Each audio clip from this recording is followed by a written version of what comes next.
Hi, everybody. Whoa, okay. Thank you for coming out to Flyleaf Books today. It's going to be a wonderful talk, and we appreciate your book purchases and attendance. They let us have these kind of events. We really love it. This evening, we have the pleasure of hearing from Derek Thompson as he presents Abundance, What Progress Takes with Frank Bruni. Derek Thompson is a staff writer at The Atlantic and the host of the podcast Plain English. He is the author of the national bestseller hit Makers and On Work, an anthology of his writing on labor and technology. Frank Bruni has been a prominent journalist for more than 3 decades, including more than 25 years at the New York Times, in roles as diverse as op-ed columnist, White House correspondent, Rome bureau chief, and chief restaurant critic. We hope you enjoy the event. At 7, we will move out of this room and out into the store, where we'll line you up for a signing line with Derek. Frank has pre-signed some stock that you're welcome to purchase. He will be running to another engagement after the talk, so don't try and grab him. All right, thanks everybody, and over to the authors.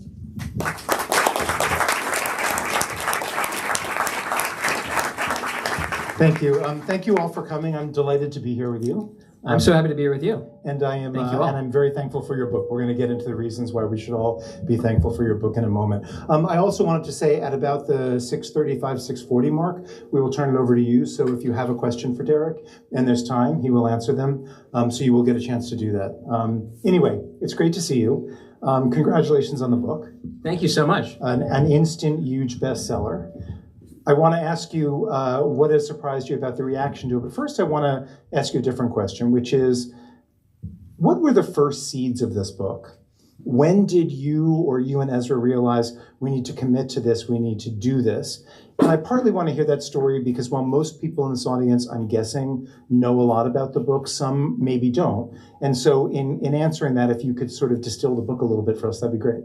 Sure. So the story of this book, is this a little bit echoey? We're good? There's something I can do? Like put it farther from one of the... I can also just project. That's great. That's great? Okay, good. We did it. So several years ago, I took book leave from The Atlantic to write a book about progress, a book about the concept of scientific and technological progress. As my wife, who's sitting in the front row, can tell you if you want to check your sources on this, it was among the most miserable 3 months of my life. The book was going terribly. I absolutely hated writing it. I wanted to come up with these really highfalutin theories about how progress happens, and it turns out the progress is very, very complicated and is not suitable for a 3-month book leave to fully solve. So I had a really, really bad time with that, and I rolled back onto work at The Atlantic and was so thrilled to be able to write about things that were actually happening in the world, not just reading about Francis Bacon in 1605. And as I'm coming back to The Atlantic, there were a couple trends that I was interested in tracking. In particular, this idea that areas that were governed by Democrats often had a really hard time building what they promised Americans they would build. And then in September 2021, just as I'm getting my sea legs under me at The Atlantic, Ezra, who were friends, we had been talking for a while, wrote this article in the New York Times called The Economic Mistake the Left is Finally Confronting, which I found incredibly annoying for how smart it was, because he coined this thing that felt like it was on the tip of my tongue, but I was never able to articulate. This idea that the Democratic Party and liberalism in America had for so long been interested in what he called the demand side of the ledger. You tax people, and then you take that income and you redistribute it to the poor. That's the demand side of the ledger. This is good. It's really good to tax and redistribute to the poor, to use the wealth of America to help the working class. But he said we've fallen out of love or fallen out of touch with the supply side of the economy, with actually building houses or building energy or building infrastructure. And so a couple months later, it was January of 2021, and I was waiting outside in Washington, D.C. in 19-degree weather for a COVID test. And there was a long, long line wrapping around the corner for getting these COVID tests. And I was getting really, really upset because it was very, very cold, and I don't do well in the cold. And I was like, why are we still rationing COVID tests 2 years into a pandemic? As I got more and more upset, I thought, it's not just the COVID tests that we're rationing. It's the vaccines that we rationed. It's the masks that we rationed before that. It's the PPE equipment. The entire experience of the pandemic has just been one shortage after another. as I sort of scoped out, I thought it's frankly not just the pandemic that's been a story of shortages. It's the entire U.S. economy. It's the fact that we don't build enough housing in many of the places that have the highest housing demand, or that we don't build enough energy, or that for a variety of reasons we make it very, very difficult in this country to become a doctor, and we have a shortage of a large number of doctor categories. And so I said, if the story of the 21st century in America has been a story of chosen scarcities, what America needs instead is an abundance agenda. And I wrote this article for The Atlantic, and Ezra read it, and he texted me and said, I'm kind of interested in writing my book about the future of supply-side progressivism, the future of the Democratic Party. Sounds like you're interested in writing this book about this idea you're cooking up called abundance. Maybe these are the same book, and we should just write them together. And I thought about that proposition for about 0.5 seconds and immediately said yes. And I told the story before. When I showed my wife my iPhone when Ezra texted and said, we're going to write a book together, she did that thing where she moved back the messages with her thumb to reveal the timestamps of the text, and showed that Ezra had texted me in the exact same minute that I had texted back, which she found way overeager and rather depressingly pathetic. So after she decided to stay with me, I decided to stick with Ezra and amended my one common law marriage with another common law marriage, because co-authorship is very much that. So that was the story of the origin of the book. It was sort of the joining of the streams of supply-side progressivism and abundance.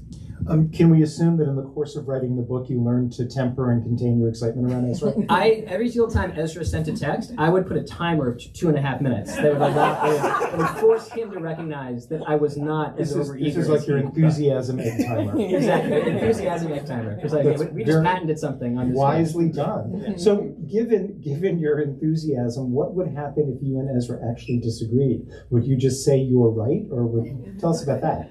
So we definitely had disagreements when it came to different approaches when it came to the writing of the book. You started this way. This is a book about politics, and I am not a first-order political writer or a first-order political podcaster, and so it took some time and took several conversations with Ezra for me to see that the best version of this book was going to be less of an economic analysis, which is what I'm used to doing, and more of a political analysis, which he has much more practice in. And so there were differences of approaches that were resolved when we both came to the conclusion that this really wanted to be a book about politics, a book about political history, the politics of the Democratic Party, and the way that certain kinds of governance fails to deliver certain kinds of outcomes, like housing. So that wasn't so much it wasn't a disagreement. And sometimes people will ask, what's the part of this book that you and Ezra disagree about the most? I've seen author talks where, including author talks for political books, where say there's a question about climate change, and one co-author will be like, I don't really care that much about climate change, you should ask Bob, the other co-author. This is a situation, I would say, where we spent enough time in the trenches editing each other's work that we can both speak to the chapters the other person was CEO of, while also more or less agreeing with every single line in the book. But there was a question of whether this was going to be an economics book or a politics book that I think was resolved in the favor of being a politics book.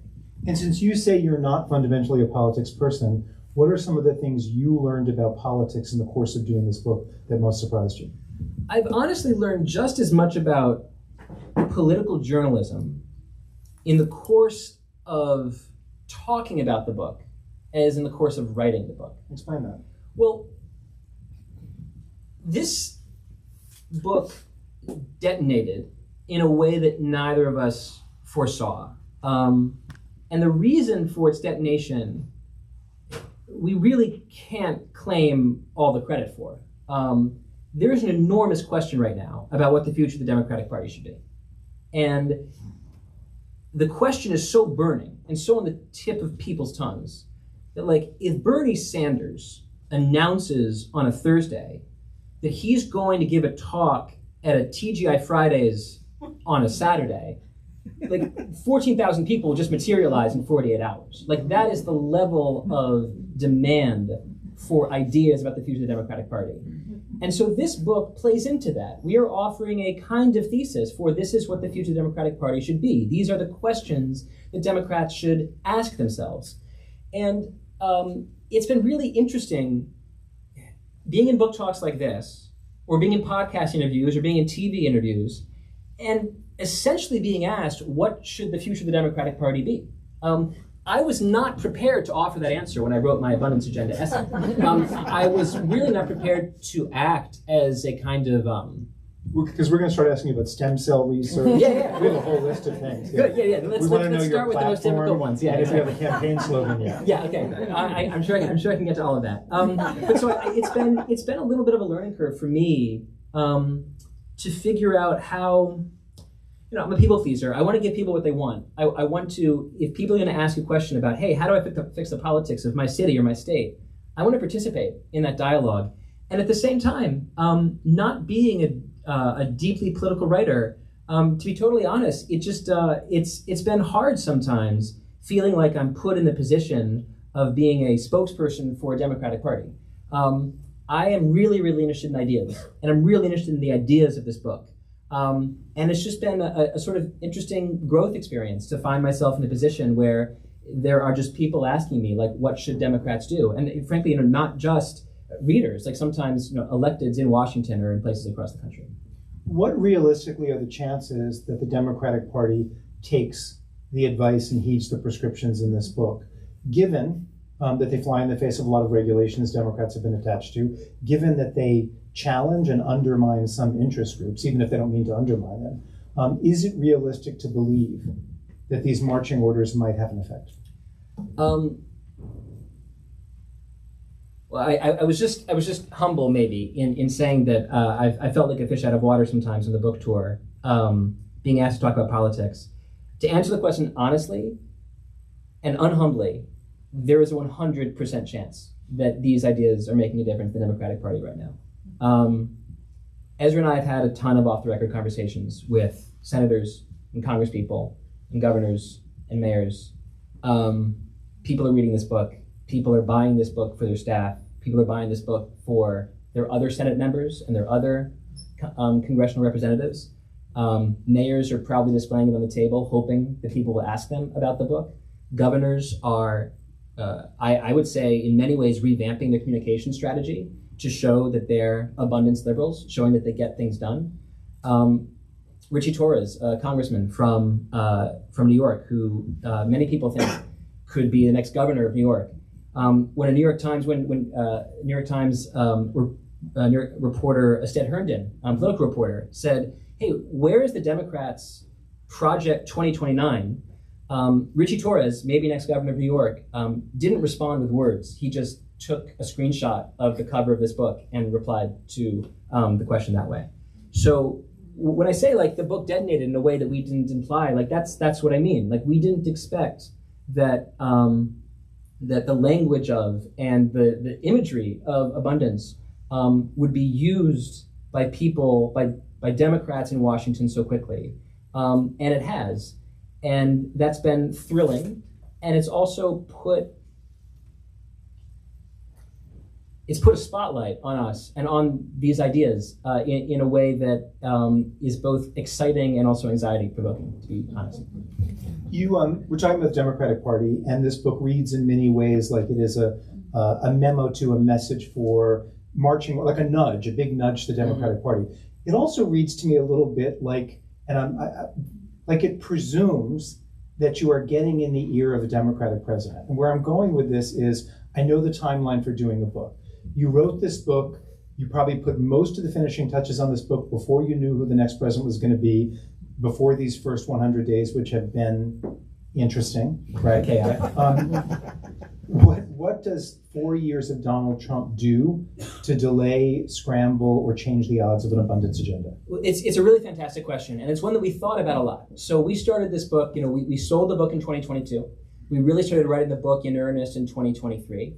And the book was basically done by the summer of 2024, with edits going through the fall of 2024. and a 1 week period sort of carved out in the publishing calendar that says, depending on who wins the election in November, we might want to edit a little bit here and edit a little bit there. And the fact that Trump won the election is discussed in the introduction, conclusion, and one other chapter in the middle. So this book was finished after the election, but it was written before we knew who the president was going to be. And there was this open question of in what world does this book want to be born into? As Democrats, the book obviously wants to be born into a world where Democrats have power. And in a world where Democrats have power, this can serve as, exactly as you said, a kind of Thaler-Sunstein nudge, a sort of behavioral nudge toward abundance liberalism, toward making it easier to build housing and easier to build clean energy, toward reforming the way that we do science and reforming the way that we develop technology. The way it's landed instead in the 2025 Earth 1 that we live in a weird way, has strengthened its argument in a way that I didn't anticipate. I thought this book would be better off in a world where Kamala won, commercially. But what I've seen instead is a very strange way that it's interacted with Donald Trump's victory. Both because Trump's victory coincided with the absolute implosion of the Democratic Party brand. According to CNN, the approval rating of the Democratic Party right now is 27%. It's the lowest in the history of the time series. You think about the popularity of the Trump tariffs, according to a poll released yesterday by ABC News, is 39%. So the Democratic Party is a third less popular than a tariff plan that is designed to crash the economy. That's not good. That's, in fact, very bad. And that is, I think, juiced demand for a book that attempts to explain what the Democratic Party can be. But the other thing that's happened is that Trump, upon winning what essentially was an affordability election, if you ask Americans who shifted from the Democratic to Republican column, why did you shift? They say unaffordability. If you ask young people who've historically been progressives, why did you vote for Donald Trump? Overwhelmingly, the answer is affordability. Donald Trump could have come into office governing as the affordability Republican. He could have said, I'm going to try to make home building as easy as possible. I'm going to try to deregulate markets. I'm going to try to make lumber cheaper and drywall cheaper. Instead, he does the exact opposite. He raises tariffs on lumber from Canada. I saw the tariff on lumber from Canada today just rose to 39%. He slapped tariffs on Mexican drywall gypsum, 25%. He's trying to limit immigration into this country. The construction industry, home construction industry, is 25% immigrant, and in California, it's 40% immigrant. He's done everything he could to raise prices. And then that's even before he had an explicit policy with the tariffs to raise prices. I mean, that's all tariffs do, is raise the price of imports. So Trump, I would say, in many ways has governed so explicitly as a scarcity Republican that it sort of blows the door wide open for someone on the Democratic Party to say, I'm an abundance liberal. I look at the fact that America doesn't have enough housing, and I think we need more housing, not more expensive lumber. Or you look at the fact that America doesn't make enough stuff, that we need more manufacturing. Well, Trump's answer to that question is, let's start a trade war, which actually makes it harder for American manufacturers to sell into a global market that's currently trying to punish Trump for taxing their goods. It's just madness. It makes much more sense to say, let's have a subsidy-first approach that grows America's manufacturing base, especially in areas that are critical to national security, like semiconductors and clean energy technology. I think there's just a massive opportunity for the Democratic Party to position itself as a pro-growth, pro-abundance party that is the exact opposite of what Donald Trump is doing. And so I guess in a weird way, while much of this book was written, as you said, imagining a kind of whispering in the ear to a Democratic administration, we wrote the book understanding that Trump had a great chance of winning the 2024 election. And it's plopped into a world where Trump has so run in the direction of scarcity that the message of abundance is ironically made stronger by juxtaposition. I'm sorry, I'm reeling a little bit. Are you saying that Donald Trump is illogical? Is logical? Is illogical? Is it logical? I managed to double back in that statement. I just have to sit with that for a second. I managed to think about that for myself. How do we, this is an obvious question, and I apologize, but I think it has to be asked. How do we get abundance without literally and metaphorically all the garbage? Mm-hmm. It's a good, big, hard question. Do you want to define what you mean by garbage, or should I just intuit? My guess is you can intuit what I mean. Yeah. Okay. And that's why I said metaphorically. That way I didn't have to commit to it. No, that's fine. No, That was my head. No, it's a good fun question. So I want to answer the question this way. America used to build a lot. If you look at the New Deal era, 1930s to 1960s, we built most of the bridges in America. We built the entire highway system. We built roads. We built the Tennessee Valley Authority. We built electrification. We built energy. We built everything. And it was an amazing time for the middle class, an amazing time for growth. The problem is that all of that building came at a cost. And one cost of all that building is that it made America incredibly ugly and polluted and disgusting. The air was disgusting. The water was disgusting. 1943, residents of Los Angeles woke up to air that was so black and thick, it was widely presumed that the Japanese had launched a chemical attack. They hadn't. The city of Los Angeles had launched a chemical attack on itself. In New Hampshire, in the middle of the 20th century, you had rivers that were running green and purple and blue based on the textiles that were being dumped into them. Ohio's rivers and lakes were catching fire like every other week. It was a terrible, terrible place to live. And so we responded to those horrors. And we passed the Clean Air Act, which cleaned the air. And we passed the Clean Water Act, which cleaned the water. We passed the National Environmental Policy Act. We passed laws that protected migratory bird species and endangered species. And throughout this, on a parallel track, we made it much, much easier for individuals to sue the government. Right? The revolution of Ralph Nader in the 1960s and 1970s, a lot of progressive lawyers come into the system, and they associate progressive goodness with suing the state and the government. Excuse me, suing companies and the state. And it's not just my editorializing. In 2000, Jim Lehrer of CBS asked Ralph Nader why he was the best person to be president of America. He didn't say, because I have the best ideas or have the best vision of the future. He said, because nobody has sued the government more than I have. Right. Along a third parallel track, environment, legal, third parallel track, we also had a total revolution in America's understanding of how neighbors should govern or determine what can be built around them. Zoning laws, exclusionary zoning laws proliferated throughout the country, and it became much easier for neighbors to say what could and couldn't be built and to hold up developments if they didn't want new construction around them. And so during this period, the richest cities in America, which for the first half of the 20th century had grown their housing supply alongside demand to live in those cities, suddenly started to gate their cities. And those cities became much more expensive. New York, San Francisco, Los Angeles, maybe Chapel Hill, Seattle, Portland, the most productive cities in America, became impossible for lower middle class people to live affordably. So you take all of this at the same time, and what it accumulates to is we made it incredibly difficult to build in the physical world. We did this to ourselves, just as we were poisoning ourselves in the 1950s. We're now poisoning ourselves with regulation. And it's become impossible for government to build what it wants to build, housing and energy. So how do you fix it? The answer at a high level is you meet your processes and your outcomes. You say, if housing is truly a progressive priority, well, it's kind of BS that we make it so difficult to build. It's kind of BS, in fact, that you have in so many progressive neighborhoods throughout this city and every other city that leans blue, the front lawn having a sign that says, kindness is everything and no human being is illegal, in the front lawn, and in the backyard, you're zoned for single family housing and you do whatever you can to make sure that nobody can build an apartment building around you. That's hypocrisy.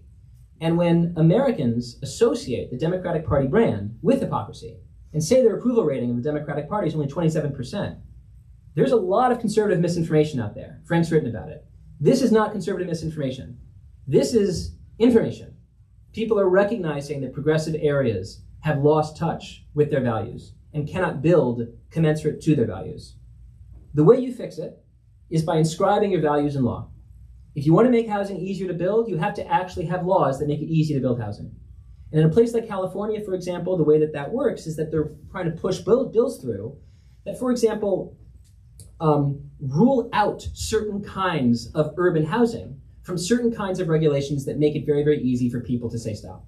They're trying to accelerate permitting processes for clean energy.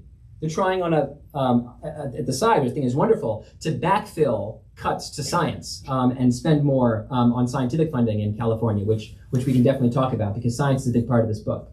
But basically they're saying we wrote a series of laws, human written laws in the 1960s and 1970s that over time have made it easy for individuals to stop building around them.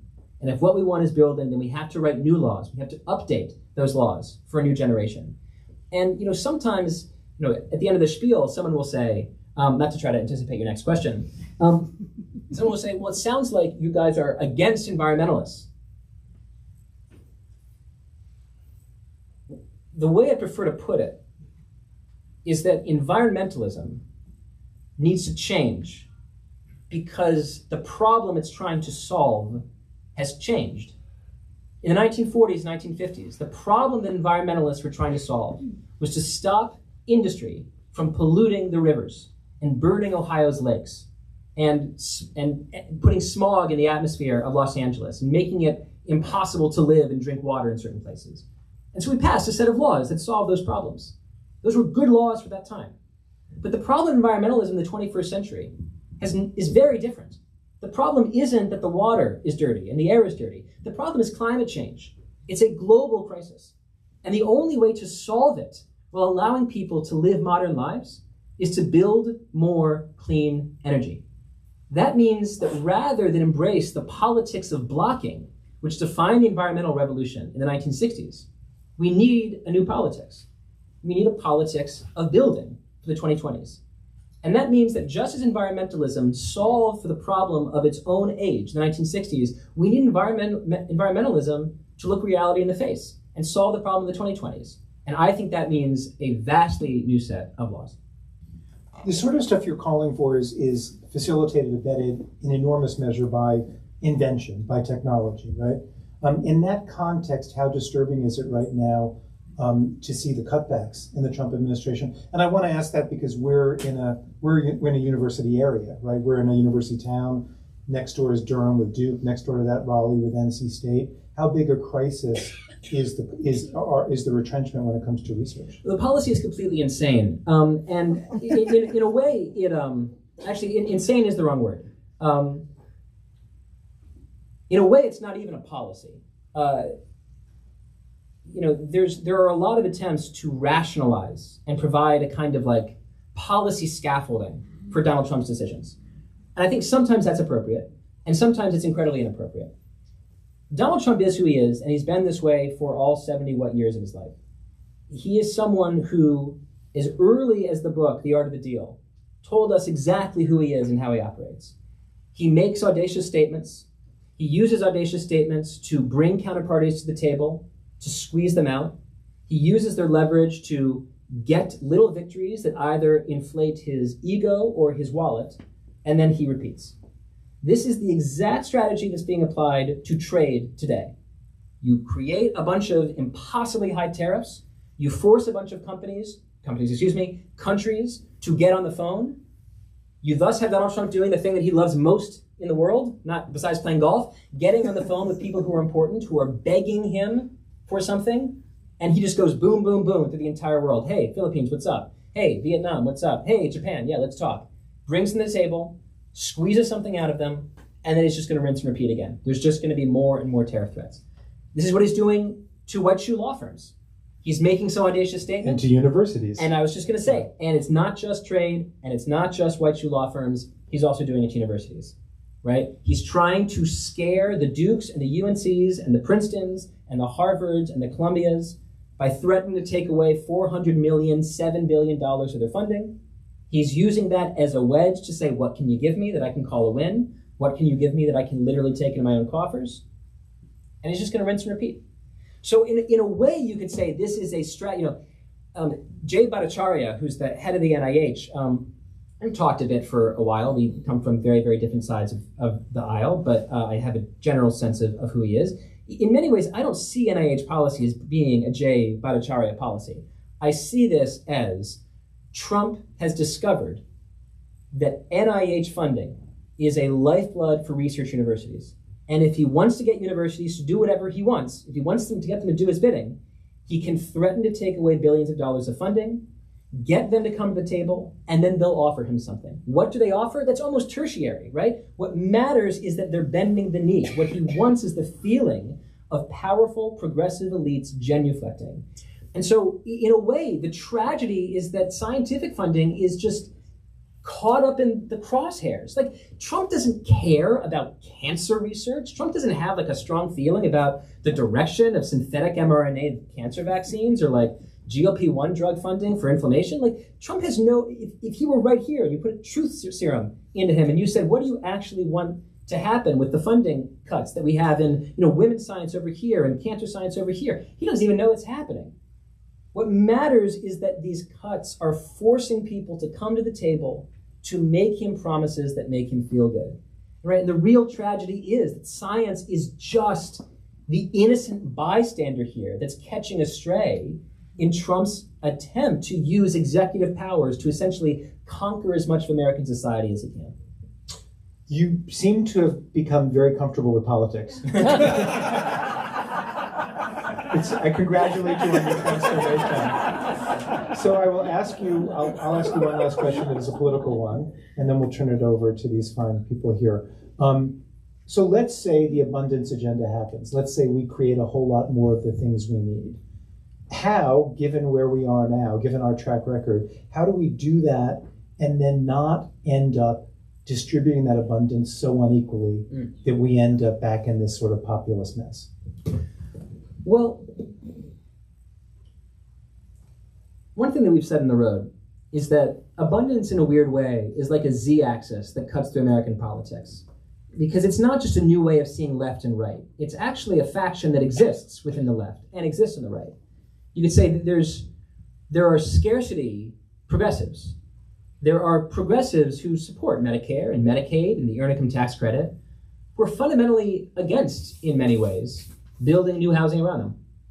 And there's also progressives who have all the same feelings about redistributional policies and want housing abundance. And so there you have sort of a left scarcity and a left scarcity and a left abundance.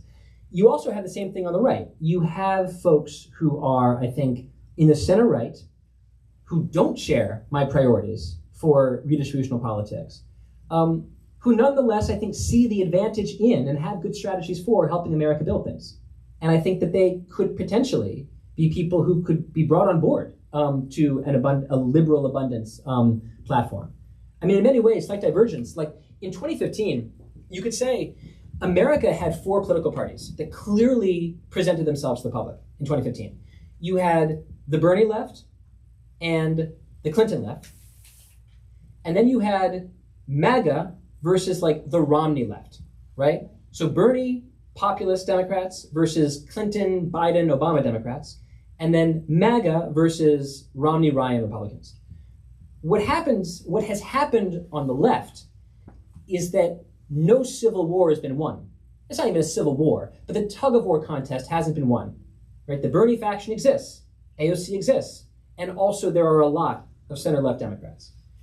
What happened on the Republican side is that Donald Trump ate the Romney way and then skinned them and is using them as a hat. It doesn't exist anymore. And so there are, I think, a lot of center-right-ish folks who are a little bit orphaned and looking for a movement to join. I don't want to overrate their numbers, but I do think that, that they're out there. The reason that I think liberal abundance won't simply lead to skyrocketing inequality is because one thing that Democrats have been quite good at over the last few decades is building a set of tools that redistributes income through the tax system. And I support that going even further. I want an enlarged child tax credit. I want a larger earned income tax credit. And if you have the current progressive tax system with all of this spending on Medicare and Medicaid and Social Security and child tax credits and earned income tax credits, you're not going to have exploding inequality, especially, by the way, if you continue to run low unemployment. I mean, income inequality, this is a weird point, and it was lost because of the inflation crisis under Biden. Income inequality reversed half of the 50% increase in the 4 years under Joe Biden. Like, low-income people did quite well in the last 4 years. And that was in part because of low unemployment, but it was in part because of expansions of things like the expanded child tax credit, which was then yanked back. So I am confident that this is something we can append to the Democratic Party, that a pro-building sensibility is something we can append to the Democratic Party without Democrats losing their soul. And of course, their soul has to be based on this devotion to the principle of egalitarianism, the principle of equality. I don't want to lose that. I just want to add to it. Okay, great. Thank you. We're going to turn this over to questions from you all. I'm obliged to say this. I know it's unnecessary, but please do ask Derek a question and don't give a speech. I don't think there's a microphone for out there. I apologize, but I will repeat any questions that everyone can't hear so that they go through a microphone and everyone knows what's been asked. But anyway, over to you. So Trump and his communications people mastered something with communications. Their messages were clear and they appealed to enough people that he won. If you could come up with the 3 bullet points that we need for a communication strategy, keeping in mind your abundance economy thinking, what do you think they are? The perfect 3 bullet points are unlikely to self-populate in my head in the next 30 seconds, so I'm just going to sort of talk around the question. This, by the way, is something Democrats are very good at doing. That's part of the problem. Yeah, maybe, how about this? Maybe I'll try to land a triple backflip by arriving at three bullet points. Look, I said this before, and I'll say it again. Democrats lost an affordability election. And I don't think that's because Republicans were so good at making Americans feel like their life was unaffordable. I think it was largely because a lot of Americans felt like life was unaffordable. And the real tragedy is that life is in many ways most unaffordable, not in the places where Democrats have the least amount of power, but in the places that Democrats have the most amount of power. San Francisco, Los Angeles, California more broadly, Seattle, Portland, Boston, Washington, D.C. There are a lot of places where Democrats hold a lot of power. And while it's unfair to associate all of that unaffordability to Democratic leadership, these are productive cities, there's a lot of demand to live there, it would also be highly unrealistic to say that Democratic policies are not to blame at all. Democrats have, in the last few decades, failed to prioritize building the thing that they say they prioritize. And that really pisses me off. You know, it pisses me off when I go to a place like Portland and I talk to the governor and I talk to local leaders, and every single person in Portland says, housing is a priority, housing is a priority, housing is a priority. And it's not just walking around and seeing the level of homelessness. It's also asking them about specific policies that they wrote. You say, hey, why can't you build a tall apartment building here? Oh, because it blocks a view of Mount Rainier. Why can't you build a tall apartment building over here? Oh, because it blocks a view of that mountain over there. Why can't you expand the downtown area over here? Oh, because of a 1971 land use policy. Okay, well, what I'm hearing is that housing isn't a priority. Your priority is postcard vistas of Mount Rainier. And then number like 6 or 7 down the line is housing. That's hypocrisy. And when independents, when moderates, when the winnable voter that hasn't branded themselves Democrat is trying to decide which party to belong to, which party to vote for, and there's an unaffordability crisis, and they kind of get the feeling that that the Democratic Party is all talk, all moralizing language, all pins on their backpack, all signs in their front yard. But when the shit hits the fan, it's like, where are the houses? Where's the clean energy? Why do you have all the front yard signs and none of the backyard policies? So, you know, how does that cash out in like 3 easy rules? You want to be simple. You want to be straightforward. Also, don't be a hypocrite. I mean, so much of this book is about taking liberals at their word, taking us at our word. When we say that climate change is a priority, why is it harder to build clean energy in some liberal states? If it's liberals who are the ones who often present themselves as being most interested in housing, why is it liberal cities that have the worst records on housing? Right? This hypocrisy is something that Democrats have to fix. Because, this is a line from Ezra, and I think it's just wonderful. Democrats should be able to point to California and say, vote for us and we'll make America like California. And instead, California is such a piece of you-know-what in so many different ways that it's Republicans who can say, vote for them and they'll make America like California. And that actually works for them. So one big problem here, I'd say, is that we have an opportunity to make the places where we have power advertisements for our movement, and we've instead made them accidental advertisements for the opposition. And that really sucks. So it's important to be simple. It's important to show people that you care. It's also important to have courage. That's the last thing I would say, is that, I've had conversations with mayors, and I'm sorry, I'm not going to go on this long for every single answer, but you asked me a very difficult question, so I'm just literally waiting for the 3 words to populate in my head. I think this is called the filibuster. I'm just continuing his political education. I'm going to write that one down. I'll talk to mayors, some mayors in the South, and they'll say, Derek, you say you want me to be an abundance liberal. Here's what's hard. What's hard is being on a city council and voting on a new piece of housing development, and 40 people come to that city council meeting, and 38 of them are against the housing development. And they give testimony one after another after another. I don't want this to go up. I don't want this to go up. I don't want this to go up, right? And now it's my turn to vote. What am I supposed to say? So we vote no. And my answer is man, you can make so much more money in the private sector. Seriously. Why are you doing this? Why be a public servant except to be a public servant? You've been endowed with enormous powers by the fact of your election. And now you've made your democratically endowed powers subordinate to 40 random people that showed up on a Tuesday in February to talk about development.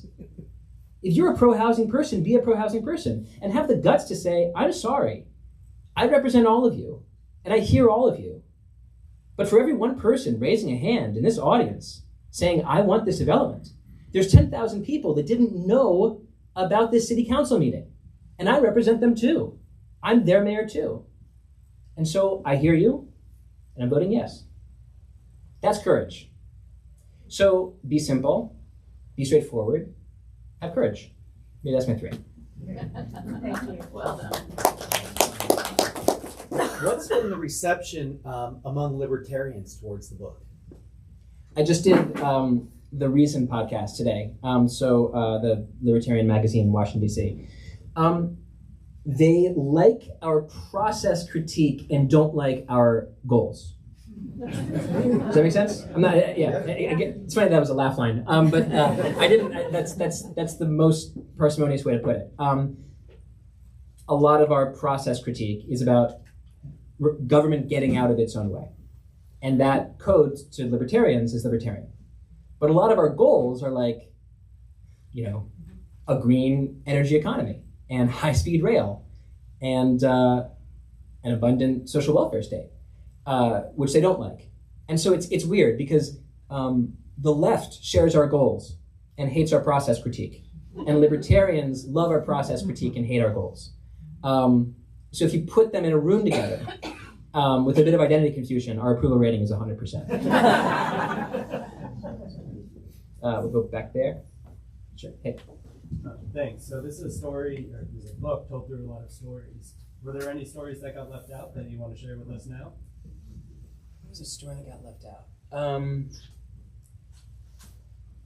There were stories from the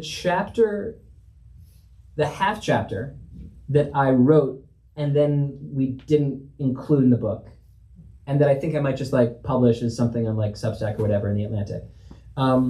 Was very similar to this. It was anticipating the question: are you guys just a bunch of techno-optimist libertarians?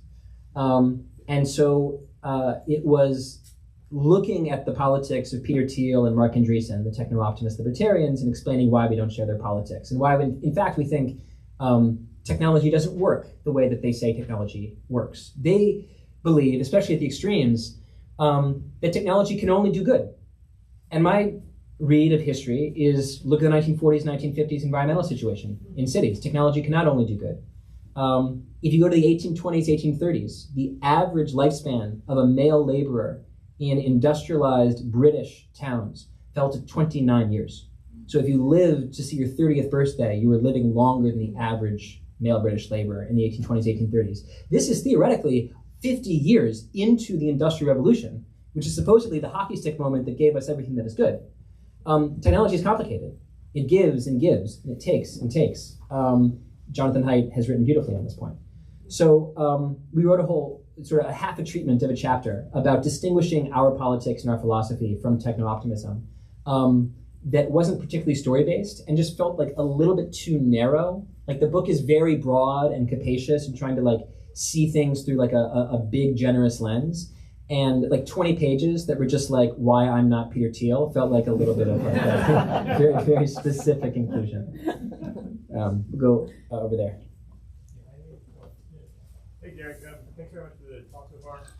I have So far. a little bit of a question, and I'm going to try and formulate it as I speak. Anyway, one of the things that I'm trying to understand, it seems like however many people voted for Trump, perhaps there's some nugget of wisdom in all those people. I'm trying to understand what it is. And I wonder, one of the things I found very interesting was I was looking at some of Trump's very old interviews on Larry King back in the 80s.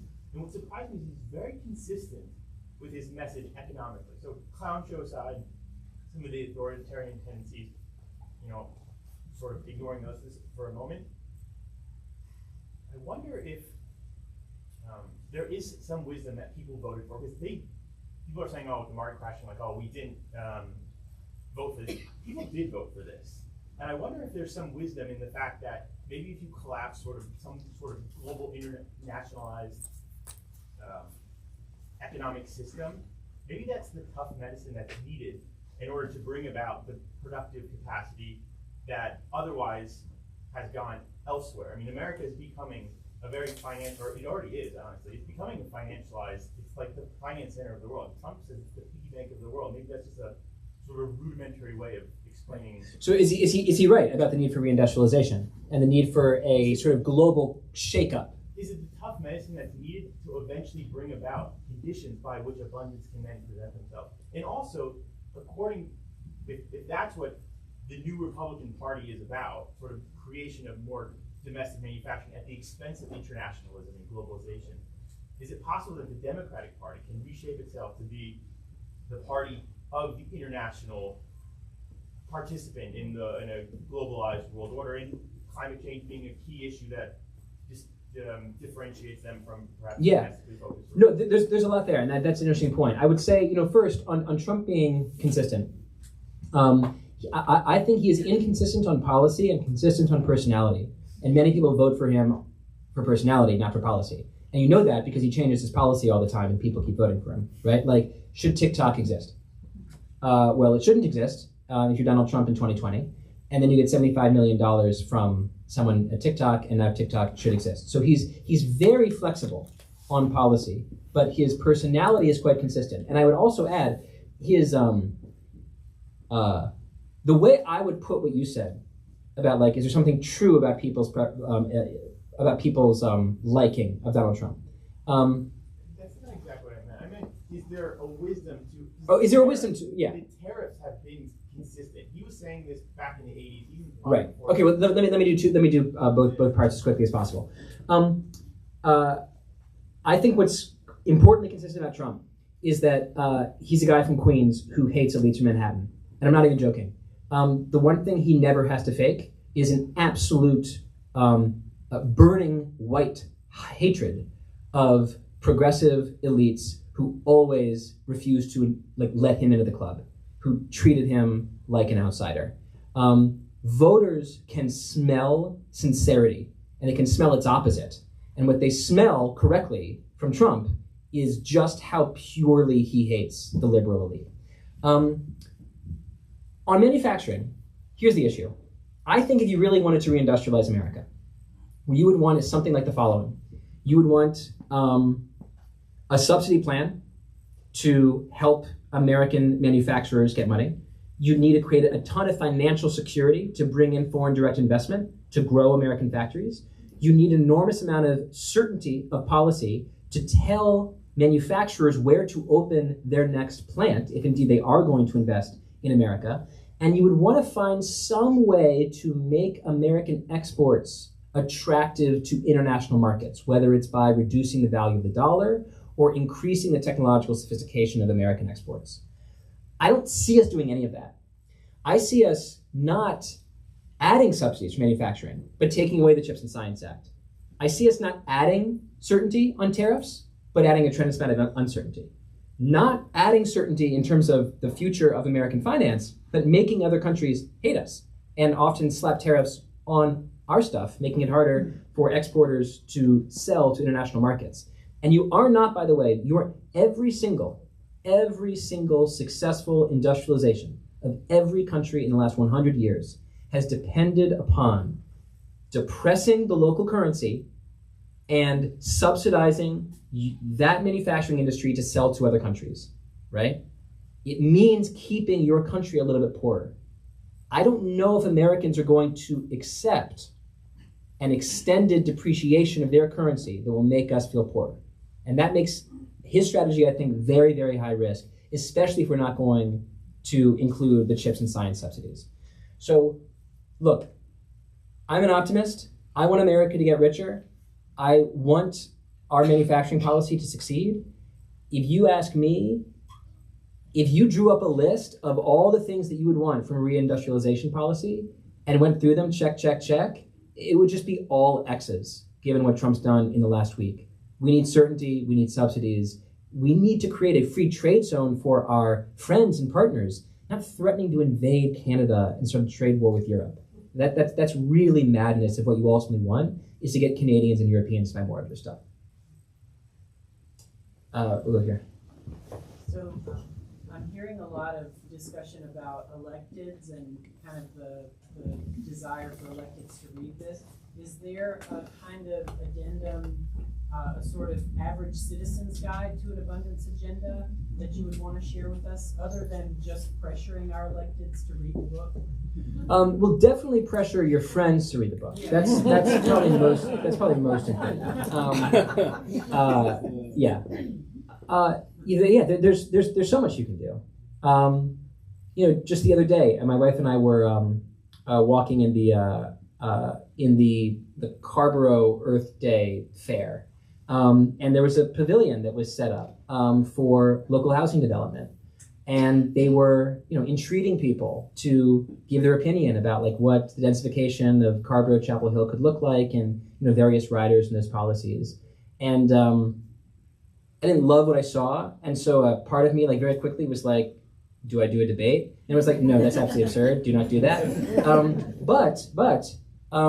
Look, if in the long run, that's what's demanded of us. I mean, we have an enormous amount of control over local politics. Right? That's the good news.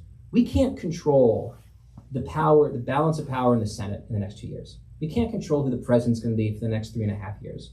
There's a lot of things happening that are on the front pages of newspapers that we sometimes feel like we have to respond to, but there's no emotional response from us that's going to make a dent in the universe. In local politics, it's very different. In local politics, you have exquisite control, in part because of the tragic irony, that so few people participate in local politics, that the contributions of the few end up essentially having majoritarian impulses or majoritarian outcomes. So, what I would say is, if you care about adding developments, we need to show up at these development meetings with city council, right? If we really care about densifying our city or just making it easier to build taller apartment buildings, we have access to people with power in Chapel Hill and Durham and Raleigh that we don't have in Washington, D.C. So I would ask people to recognize this extraordinary asymmetry, that the stories we pay the most attention to are often the politics we have the least power over. And the stories we pay the least amount of attention to are the aspects of politics we have the most power over. And so recognizing that asymmetry, I think, is hugely motivating for getting people more involved in their area. I saw, did you have your hand raised? I did. Yes. Yeah, I'm a little fun. So I grew up in Chapel Hill, and it's grown quite a lot over my life. And it seems that there's quite a lot of very tall housing being built. So I feel like we're doing a good job of building more housing. but I feel that I think are failing because my understanding is the new housing is not affordable. And I guess my comment would be, as a kind of a temporary resident of Chapel Hill, what your thoughts are of all this new building and kind of what we're doing right and what we're doing wrong. You might not like this. I think we can do a lot more. When I walk around Carborough, I rarely have the feeling that I'm surrounded by tall buildings. What I feel instead is that if I see a building that's 3 stories, it's a relative skyscraper. For a place that has such high demand, that has such value, not only for someone who's a doctor or a clinical psychologist, but for someone who's a barber, right? Who's, works at Weaver Street Market. There's enormous upward mobility that is available for people in the lower and middle class when they can live near high productivity places. And there's lots of great work from Harvard University, Ross Chetty, on this, that being able to live near high productivity places is really great for the American dream, for not only affording a place to live, but also having a chance at earning more than your parents.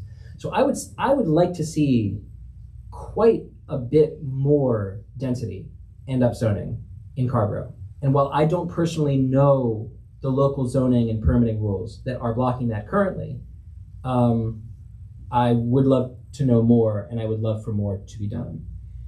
When it comes to the issue of market housing versus below market housing, this is a touchy subject.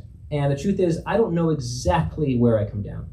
I know I come down to the point that if you add more housing, number one, more people can live there, and number two, all things equal, rent appreciation and home price appreciation will probably at least slow down. And as you've seen in some places like Spokane and Austin, in fact, if you build a ton of apartments that are just market rate, rents will actually come down, sometimes rather significantly. So I believe in the power of the market, but I also absolutely believe in a place for social or public housing.